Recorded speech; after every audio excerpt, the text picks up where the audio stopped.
Welcome once again to the Biz Life Podcast. We're recording from the Small Business Education Program Studios in lovely Las Vegas, Nevada. We're part of UNR Extension, and we're here today joined with my co-host, Carlos Gomez from the Latin Chamber of Commerce. Oh, thank you for having me. Thank you. Thank you. Glad you could be here with us today. And today we're going to be talking, we have our special guest, Walter Flores from New York Life is going to be on here with us. Thank you for the invitation, guys. Thank you again. I think it's a great thing that we're doing here, bringing the information and education to all our listeners in there and population in general. Wonderful. And Walter's with New York Life, and you want to tell us a little bit about yourself and your career? Absolutely. Well, I've been with New York Life for over 4 years. Mm-hmm. I've been on the financial industry for over 5 at this point. One of the things that motivates me to start this career, it is bringing the information to mainly my culture, people in general, but I like to focus myself on be the special people, say like the people to go to or the to-go person for planning for the Latino business owners in there. So I represent a couple of restaurants in here in town, and pretty much I do planning for them so they get ready when they getting closer to retirement or how to prepare for retirement as well. Exactly. Yeah. Well, we know that the Hispanic community in general are great entrepreneurs. They really are. They a lot of them that come here, they may come here to this country and they start businesses. They just do, and they hustle and they work and they start businesses. And sometimes, we get them 3-4 years down the road and we go, hey, you missed a couple steps.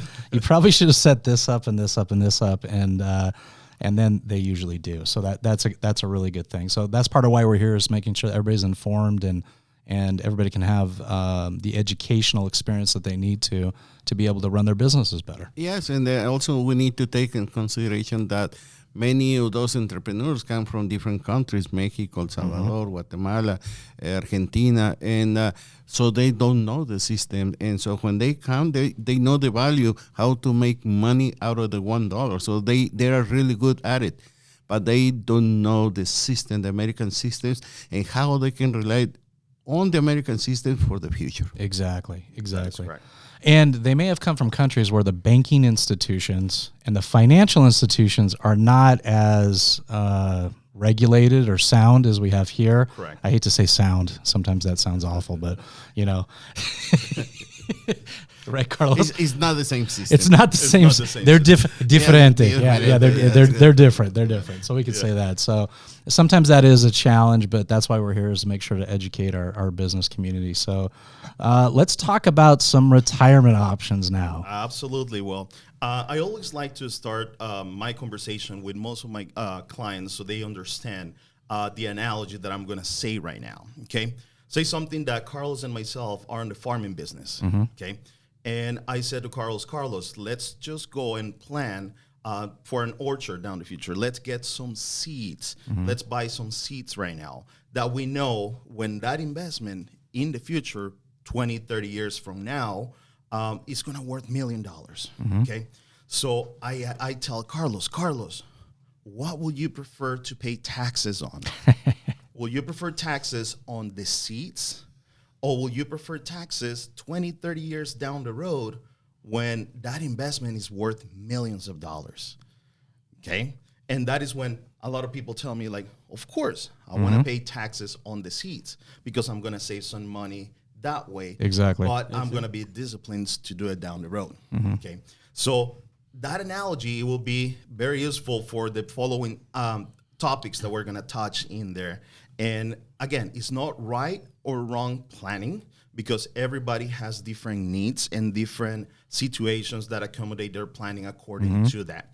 As one of my favorite authors says, Robert Kiyosaki, probably we all here love Robert Kiyosaki. Yeah. On the book Rich Dad Poor Dad, it is one quote that it says, like, most people fail to realize that in life, when it comes to money, it is not how much money you make.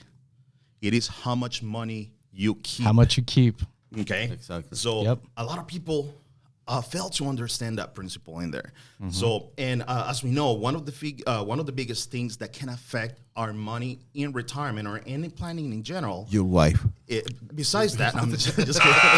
No, Carlos. Yeah.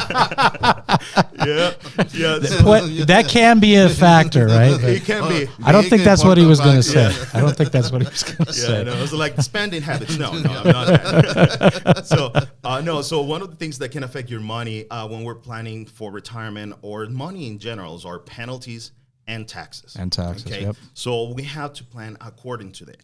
And for that reason, we have two different type of investments that probably we heard of it, but we don't know what they mean when they talk about it. And we have the different type of investments are what they call qualified taxes or qualified plannings, and also a non-qualified tax. Okay. So qualified taxes, just to keep it simple, and we're going to talk generalities because I would love to talk about all these items with you on a regular basis, but we're going to be here for a couple hours if we start talking about it. But qualified taxes is a type of plan that the money that we put away has not been taxed yet. Pre-tax money. Okay, that is a pre-tax money. Okay. So that means that it helps us most of the time to reduce taxes now. Okay, again, something. And hopefully later. Yeah. We don't know. We don't know. Correct. So and that's why these certain type of employer plans offer this type of planning, and what they tell you that you can do a pre-tax contributions to save taxes now. Okay, so that way your account, whatever your account is, that the one that you have, it get tax deferred. What is tax deferred means? That you're getting like a compound interest, like you're getting taxes over taxes on that plan. But it comes when it comes the time that you can start taking money or taking distributions, they call, you're going to pay taxes later. At what rate? We don't know. Well, hopefully you're retired at this point and you don't have a principal salary coming out. Correct. Or maybe you're partially employed. Hopefully your tax rate is lower at that point, in theory. That is, in theory, that's what he says. But a lot of people says like, hey, and that is an old mantra that a lot of people uses in there. Because all these type of plans and taxes, and I'm not saying they're bad. It was very popular in the 80s. Yep. In the 80s and in like close to the early 90s in there. Why? Because the tax rates were close to 60, 70. Mortgage rates were 16, 17%. Yeah, 17%. Correct. Yeah. So at this point, the mantra was helping, saying like, hey, I'm going to help myself saving taxes now, that when in the future, I can save some money, as you said, later. That it works if they're retiring nowadays. Yeah. But for future generations, where do we think the taxes will go? With all the debt that we have, with all the different uncertainty in the market, so that's why one of the things that I said, like, where do you think the taxes will go in the future? Will they go higher or will they go lower? Okay, so a lot of people tell me, like, of course they're going to go higher, and so why are you saving a lot of money in taxes now to pay God knows what rate in the future? In the future. And again, it goes situation by situation because it's not bad or wrong planning. Okay.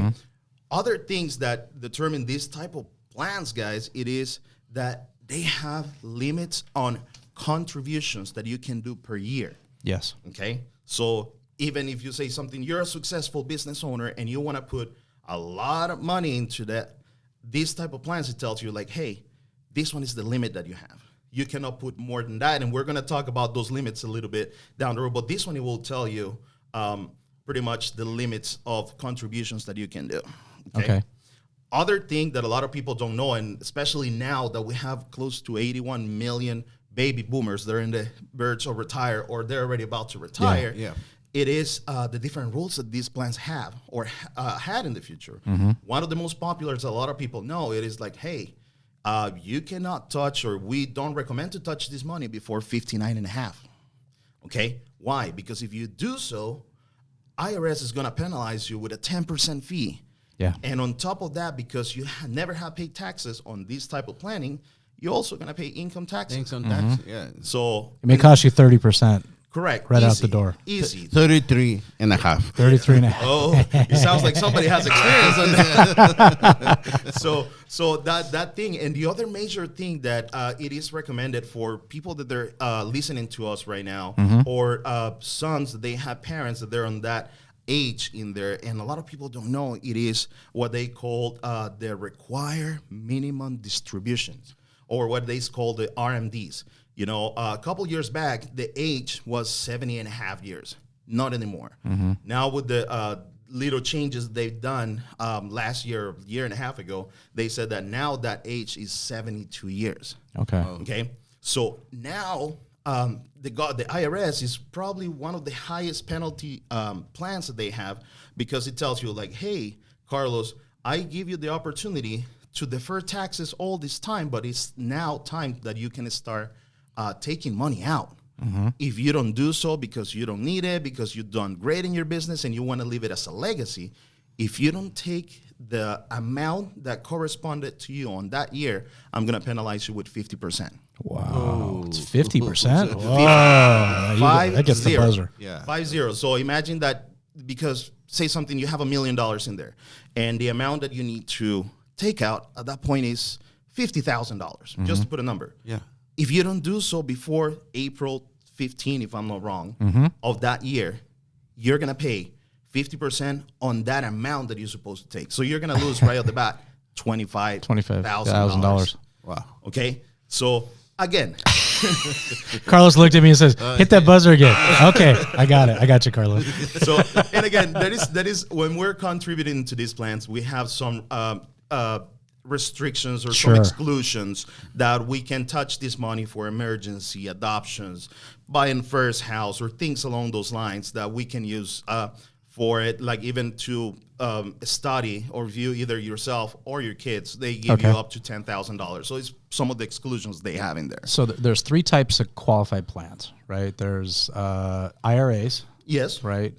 Simple IRAs. There's traditional IRAs, simple IRAs, and then the SEP. Correct. Plan. Correct. That is some of them. Some of them, when it comes to qualified plan, if we're talking about individual retirement accounts. Okay. But there are also some retirement accounts by itself, that they're qualified as well. So what's the difference on those three types of like traditional, the simple, and the SEP? Okay, so traditional array, and then we're just gonna give you basics in there, because that is a lot of information that I don't know if the time that we have today will be enough to talk about it. But one of the things is that traditional IRA, what does IRA stands for?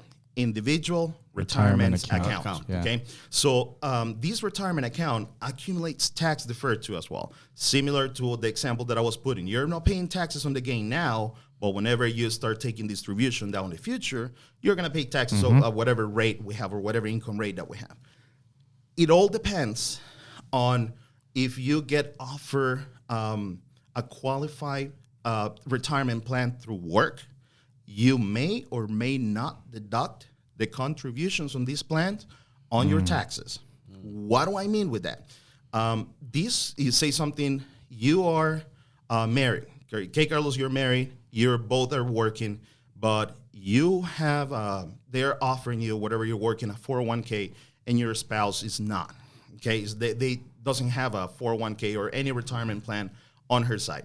You both can contribute to this retirement account, but the ones that can deduct from your taxes, it will be from the spouse that is not participant on any retirement plans at work. So in that case, it will be your wife. Okay, but if none of you say something, you are business owners, and you don't have a specific 401k plan that you set it up down before you start planning all of this, you can both contribute to this retirement plan and deduct it from your taxes. Okay. Okay. They also have limits. Okay. What do I mean limits? The deductions. One wife or two wives? It all depends where do we do the planning. Right? Yeah. No, so wait, is one at the Prada store and the other one's at Gucci? How does that work? Chanel, something Chanel. like that. Right? I have the Chanel SEP IRA. Yeah, great. So what do I mean with that? you have limits on the annual contributions that you can make. So right nowadays, it is $6,000 for people under 50 years old. And if you're over 50 years old and you have an income, you can put up to $7,000. Okay, that might change down the road. Why? Because they most of the time they adjust this contribution limit to inflation. Right now, we know that inflation is a little high. Some of the other plans that we're going to talk about, like SEP or Simple, they adjusted last year. Sure. But this one, it stays the same for the last 2 years. Okay. Probably next year will be a little higher depending on the inflation rate that they decided to adjust it to. Okay. Okay. Here's the other plus on this one. Say something that you're working, Carlos, and you're a business owner, and you're good. You made a good planning when it comes to taxes, but you're the only breadwinner of the house. Okay, you can contribute to your own IRA, and you can also contribute for your wife's IRA. Look at that. And you can deduct from both. Correct. No, what I hear is a losing proposition everywhere. This sounds great. It's not a win-win, right? So that's pretty much on the nutshell what is a traditional IRA. They also have limits of, like say something, if you make too much money and you're participating in one of the employers, you cannot deduct these contributions that you make for yourself on there. And those numbers are $68,000 for single and or head of household, and $109,000 for married or filing together. Okay. So those are going to be the ones, and that one, it will be more like in the individual side. Yeah. Okay. Walter, this type of contributions, retirement accounts, individual or through your company, it doesn't affect your Social Security. Am I correct? Your Social Security benefits. Oh no, because that's the audience need to know, because they say, well, wait a minute, what about my Social Security? It depends. Affects my Social Security benefits or not? As far as benefit, it doesn't. It doesn't. But what it may affect it is, like, say something, if you've done good for yourself and the planning for you and your family or your wife or pretty much whoever you're planning to, if you start taking distributions of that plan that you've done so well for all this year, and on top of that, you have your Social Security, it is not that you're going to lose or miss any benefits that you have from Social Security. It's like at the end, you will have a higher income tax to pay. You know, because you never pay taxes on this traditional plan. Okay. So it's not that it will affect or favor Social Security. It's just that the taxes will go. Well, and sometimes if you work for a government entity, a municipality, a city, a state, that type of thing, you don't pay into Social Security in those jobs. And so a lot of these, we'll talk about the 403B probably in a minute, but a lot of that can influence, because if you're not paying into Social Security, that changes stuff around a little bit. Absolutely. Yeah, but usually they offer some other benefits. There's some other benefits, They may give you a higher contributions on your behalf, or they will match you a little higher percentage than any other company will. So it will give you just a rough idea. But we're going to roughly talk about that too as well. Simple IRA, okay? That is Simple IRA and SEP IRAs are pretty much focus more on business owners. Okay.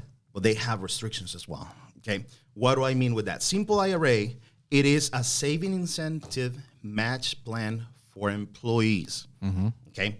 So as a business owner, on this plan, you can enjoy the tax deferred portion of these plannings. Okay. You do pre-tax contributions that help you reduce the employee taxable income and owner, because you can plan on that too as well. But one of the things it is that all these plans, if you as a business owner say something that you have 50 employees, Carlos, okay, and those employees, you want to put this plan for you, all these employees are immediately vested, okay? So it doesn't have any restrictions. It doesn't. You don't have to wait 6 months to a year or anything. You are immediately vested. Okay, And this one, it has what they call a non-discrimination testing. So that means that you can say, I want to put this plan on this person, this on the other one. It's not like some other plans that is either you put it in all or nothing. So you can choose which employees choose. Or you can say management's going to get a certain type of plan. Correct. Or seniority. Yes. Yes. Correct. So you can do it in here. So these plans are focused for employers that they have 100 or fewer employees under their wing. Okay. This one also give you the restriction that you cannot contribute to other qualified plan. So if you got a simple IRA for you, the max contributions that you can do, that last year was less, but this year on 2022, it is $14,000 per year, which is not bad. Better than the 6,000 or 7,000, Yeah, right? Correct. So, and also this one, but here's the caveat on this one too as well, that you as an employer have to either match dollar for dollar on whatever contributions the employees do up to 3%, okay? Okay. Or you can say, you know what, guys? I'm not gonna give you dollar for dollar, but I will give you 2% across the board. Either you participate or not on these type of plans. So Interesting. You have either option too as well, and they also have what they call catch-up provisions, which is similar to the IRA that I told you that you can put an extra $1,000 in there. Yeah. This one, it gives you the chance to put $3,000 more. Wow. So if you're over 50, you can put up to pretty much 17,500 because there is a couple things that you can add into that. So that's what it comes to. Quick question, and just to qualify this, you can have as many IRAs as you want to. However, if they're qualified, you can only put in the 6,000 or the 7,000, depending on your age. Correct? Qualified and non-qualified. And non-qualified. So you still, so if you have one you set up with Fidelity, one you set up with Vanguard, or the combined total can only be that 6,000. Correct. Okay. Or gotcha. 7,000, whatever it is. So you can have 3, 4, 5 different IRAs. It's not per account. No, it is not per account. It's per individual. Yeah, that's good for us from Mexican because we had like 6 different names, so there's no problem for us. No, it's true. Like they always confuse me too as well. Terrific. Well, let's talk about SEPs. Yeah, SEPs, IRAs. This is important for all you business owners. This is important. Correct. Okay. So we're talking about simplified employee pensions. That's what SEP stands for. This one, it also provide you with employer tax defer, so you can still not paying taxes on your gain until you pretty much retire.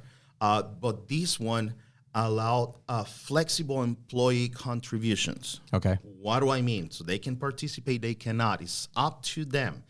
But here is the thing that you must include as a business owner, you must include all employees who are 21 years old that has a maid within the last, you have paid them $650 the last 3 years out of the 5 that you then. So if they have worked for you, say something 1 year yes, 1 year no, 1 year yes, 1 year no, within a 5-year span, if they have made or you pay them $650,000, $650, sorry, not $1,000, $650, you will have to contribute to these plans. Okay. Interesting. And these ones right here, you will have to do it pretty much across the board. Okay, so it's for all employees or none of the employees. Correct. Okay. So one of the things too as well here, as a business owner, he says like, how do I benefit myself putting these plans in there? You can do 25% of the employees or as a business owner of your compensation, okay? Or what is pretty much a limit up to $290,000 in there, or $58,000 that you can pretty much deduct from your taxes, which is a contribution limit. And let me put an example because that is when it gets a little bit confusing in here.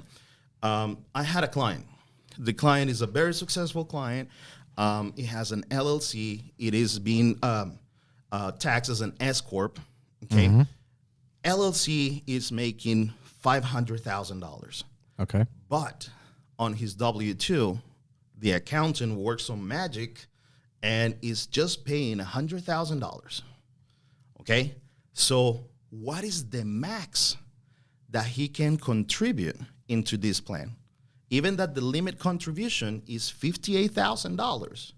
Okay? And probably he makes a lot more to contribute that $58,000.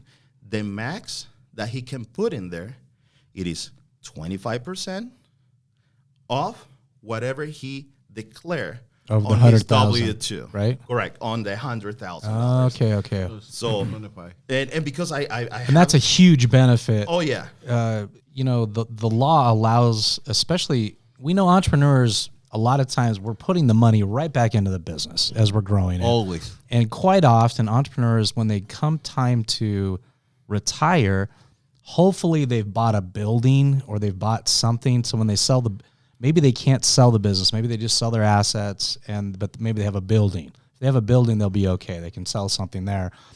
But this is a way that allows them to sock some money away. If they have some good years that kick up in absolutely. here, you can establish this. And let's say you're only employee you have in the business. Terrific. So you're structured as an LLC, getting taxed as an S corp. You can be on payroll. Isn't that correct? Yeah.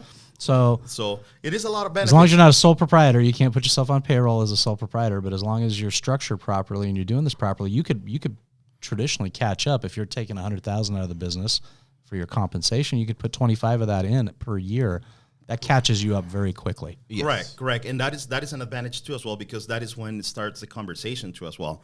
Which plan is the one that it works the best for me? Helps me the most. It helps me the most in there to stash more money for my retirement. It can be a SEP, it can be a simple, it can be a 401k, a solo 1k. So there is many different ones. Your wife can be on payroll too, Carlos. So Again? Again. Otra vez. Yeah. So that's pretty much when we're talking about non-qualified when it comes to retirement plans, to individual retirement accounts in there. Okay. So now we're going to talk about pretty much retirement plans that they are still qualified. Okay. What this means? So retirement plans, we are all familiar with the famous 401k. They said they offer me a 401k at work. They offer me a 401k work. I don't know how it works, but I'm putting money away. Or because I heard that too as well. And I was like, good for you. But you know exactly how it works. And that is when I explained them. This plan, it is tax deferred too as well. Again, you don't pay taxes now, but you will pay it whenever it starts distribution. And why is it called a 401k? It's a little trivia question. Do you know why? No, not to be honest. It's line 401, section K of the tax code. Same as 403B is line. Yeah. It's like somebody. So one of my accountant asked me the other day, what is a 409P in there, and that was for 408P or something like that. And I was like, what is a 408P? And I was like, let me look it up really quick. Line 408P of the tax code. Of the tax code, which is a simple IRA. Yeah, absolutely. So that is what it means, but they have different names. But the tax treatment and things like that is pretty much the same. So 401ks, and I'm gonna talk a little more into details into this because 401k and 403bs, they have, I would say, 90% of the same restrictions and particularity in the planning. The difference that 403b, it is made for employees of nonprofit organizations that works on public education, hospitals, governments, church, and things like that. So it is pretty much another way to say this one is a 401k, but just for these entities. Okay. Yep. So that's what we're going to talk a little more into the 401k. Latin Chamber, too late. The university, we got one. We got one. We can help them to set up. We can help them to set up one. Too late. So 401k. So again, as I was telling you, this one is a tax deferred. We have pre-tax contributions that this one helps the employees to reduce the taxable income in here. So that means that this money, it comes out of directly from your check and it goes straight to this plan. So you don't report this one on your taxable income in there. Gotcha. Okay. Then here's one of the plans, and this one is up to the discretion of the employer. They can decide to make some contributions.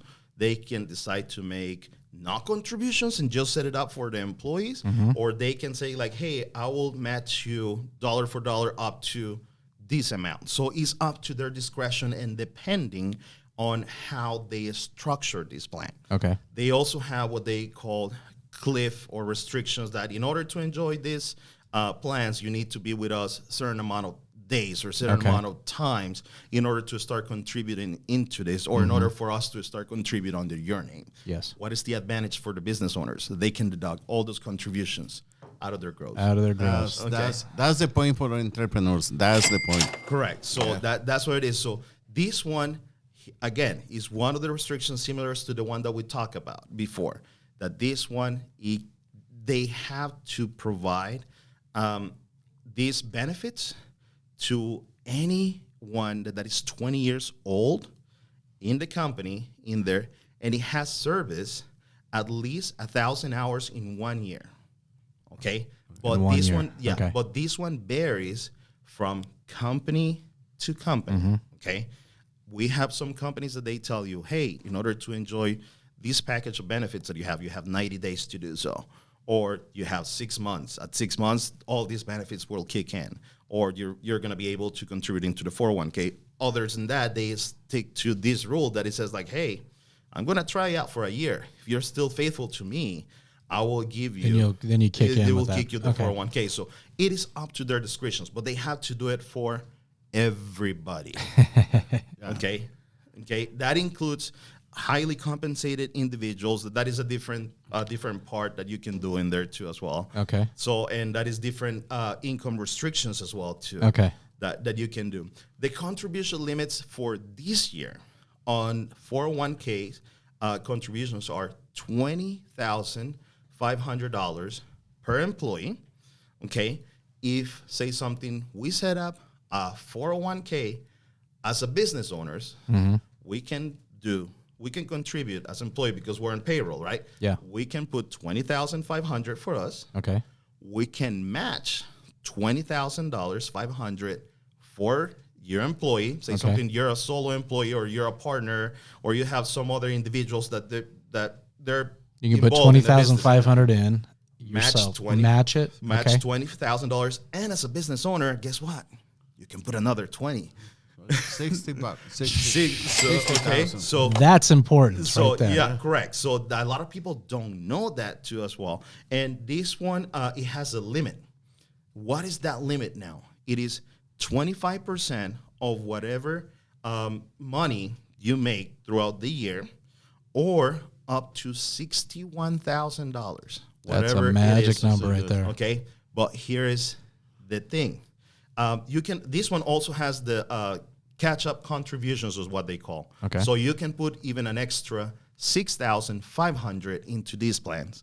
So now instead of 20, you can put 27.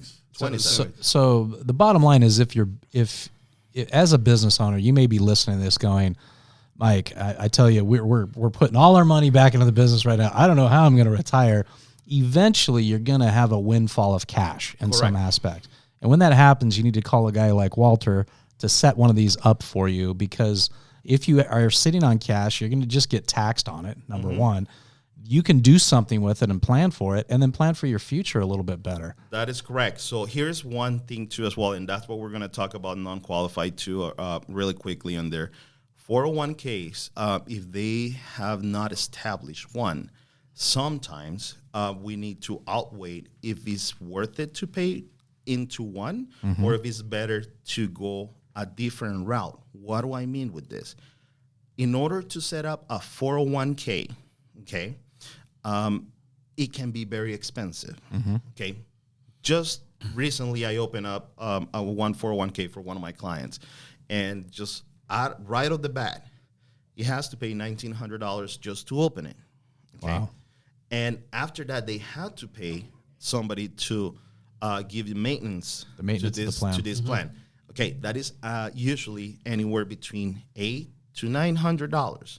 and that is not included whatever you put inside of the plan. Okay. So that means another cost that you have to pay in order for a financial guy to handle it, To manage it. to manage it. Now, usually those costs are spread across, 1,000 individuals that are in a plan, right? Sometimes. It can be Sometimes, so that's what I said. Like it so all depends. you may have to foot the bill for the whole thing. If you're doing it for yourself, Yes, you know, yes. or if you're doing That it for makes one sense. or two. So that's what I said. Like if it's maybe 1, 2, or 3, let's see what options do we Mm-hmm. have. You know, see if a 401k it is one way that you can put in there, or maybe a simple, or maybe a SAP, or maybe you're starting and you're good with just a regular traditional Exactly. IRA. So it is different routes that we can take. And as I explained you earlier, the 403b, it has the same limits contributions. It's like a 401k. It's the pretty 401k, much. Mm-hmm. but just for these entities that I mentioned it before. Walter, what's happened? Because I remember my 401k on 2006,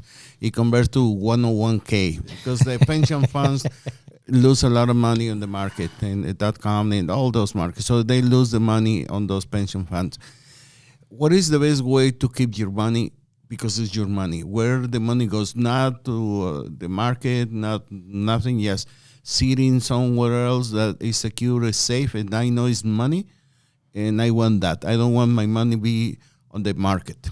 Correct. We do have some other options. We do have some other strategies that we can use, but everything is going to be based on how much of a risk you want to take. You already told me that you are one investor that it doesn't want probably the volatility in the market or the uncertainty that it can change. But over a track history of the last 20 years, we have experienced a lot of up and downs, but we still came up with 7-8% return if we invested properly in discipline. Yeah. Okay, if we're invested in the long run, if we're invested in the long run, most of the time, like 85% of the time, the market is up.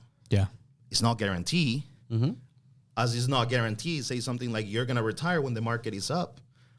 How do we pretty much outweigh these different variables? Yeah. Put in different stuff at risk and be more conservative. I think in general, I had a lot of friends call me during when the recession hit. Oh yeah. And they said, Mike, you went to business school. My retirement plan has lost half its value like overnight. I should sell and get out of this, right? And I said, no, don't sell. Oh, yeah. Because you're still employed. You're still buying. You're actually buying at a discount now. So just continue buying at the discount, leave it alone. And I had some friends that left it alone. And then in 2012, 2013, it all came roaring back, right? Yes. And I had other friends that sold everything and then were like, oh, I missed the market and all that. So dollar cost averaging over a longer period of time, we invest in a lot of mutual funds, right? Oh, yeah. A lot of these are targeted funds for certain targeted dates, and it spreads your risk out quite a bit. That is true, and it's following that, piggybacking what you said is like I have a lot of clients calling me when this COVID mini recession happens, because let's call it as it is. It was a mini recession. What happens in March 14? We saw that the market went down 29.7%. Yeah. I have people calling me and telling me, Walter, Sell everything. put it in something like fixed. I don't want this fluctuation. And I told him like, hey, do you know that this one, it is paper money, right? Are you planning to sell this one tomorrow? Or we still have 3, 4, 7, 10 You years got 12 years till you retire. Correct. Just chill out, leave it alone. Yeah. Right? So that's what I pretty much tell. Some of them, they told me, Walter, no, I put it safe. Some others, they tell like, hey, you know what? I'm going to follow your advice. Guess what happened a month later? It came back up. Came back. 32%. Yeah. So all these people, they get out of the market. They lost the opportunity to buy when it was a discount. You shouldn't sell you shouldn't buy low, sell high. Correct. All Yeah, right. that's Just remember that helps, right? Correct. So that's pretty much The problem is to be on target. Exactly. You gotta sell do on that. this guy. You got to do that. correct. So We have a couple more minutes left, but let's talk really quickly. My favorite vehicle of them all is the Roth IRA. I tell everybody and their mother, you need to have a Roth IRA. correct. So that is considered a non-qualified plan. And what does this mean? That the non-qualified plan, it is a money that has already been taxed. What does that mean? That you invest in your retirement out of your bank account and not from your paycheck. Okay? Some of the advantage that these type of plans give you, like which example, the Roth IRA, that the earnings that you do in there or the growth that you do in there, if you're disciplined enough, it come out tax free. Tax free. Yes, it's true. Okay. Yes. What is a little bit of a downside? That the contributions are not deductible. Well, let's go back to the It's like a savings account that pays interest, and when it pays interest, that's not taxable either. Correct. So let's go back to the beginning of the conversation. What do you prefer to pay taxes on? You prefer taxes on the seeds? Or you prefer taxes on the orchard whenever you waited 20, 30 years? So that's a way that a lot of people relate to. And like these ones, there is like 2 or 3 other vehicles that they work really good. Here's one of the things that a lot of people don't know. A lot of people tell me, and I tell them, a majority of my customers and clients, invest on this one if you can. But sometimes that is restrictions on this. If you're making too much money, You can't do it. you can contribute into this. Yeah. What does this mean? If you're a head of household or you're an individual and you're making more than $125,000, You're excluded. IRS will tell you, Nope. you're making too much money. I'm not gonna allow you to. But if you're married, Carlos, it's like almost $200,000. $198,000. Yes. Correct. Hey. Wow, I can see a benefit now. You see the benefit now? That's The good. only one, the whole conversation. So and here's the thing though. But say something that we're making a good amount of money and we're disciplined enough and we don't have that much debt. Again, the limits for an individual retirement account, it is $6,000 for a single, or if you're over 50 years old, it's $7,000. For some people that they're making a good amount of money, they tell me, Walter, I mean, yes, it's a great vehicle. Yes, I can contribute, but I want to contribute more. What are my other options? Yeah. You know, and that is when I tell them, like, hey, let's go back to square one and let me tell you what is your situation. So this one, it is a great investment vehicle, but it is the same as the regular IRA or the traditional IRA as they know. The traditional IRA, it is if you're a spouse, it is a non-working spouse, or it makes less than $6,000, you as a breadwinner, you can still open what is called a spousal Roth IRA. So you can put $6,000 or $7,000, but again, you're funding that out of pocket. I see the money flying. That's the only thing I see. Correct. So another great vehicle in here that it is not very common, and these ones are ways to that some of the business owners, when they want to put a lot of money away, it can work for them. If pretty much say something, they need some sort of protection.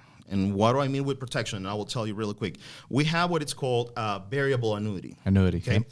A variable annuity, you won't owe tax on the amount that you pay into the annuity because it already comes out of your pocket. It already comes out of your bank account. The growth on this vehicle is deferred, so you don't have to pay taxes on the growth of this vehicle. But when you're taking the money out, you're just gonna take money out on the growth. Okay. So say something, you put $100,000 in there and that account grew to $150,000.